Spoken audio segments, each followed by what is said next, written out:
కూరగాయల తోటలో ఆశ్చర్యం.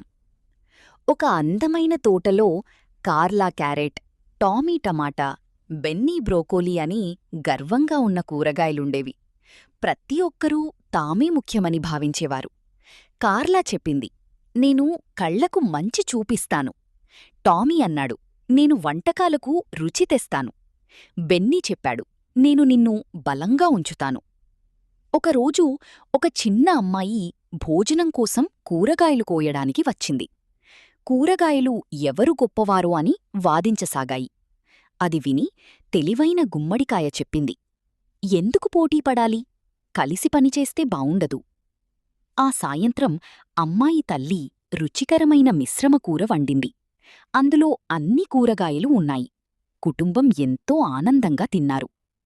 కూరగాయలు ఒక విషయం గ్రహించాయి, ఒంటరిగా బాగున్నా కలిసి ఉంటే ఇంకా బావుంటుంది.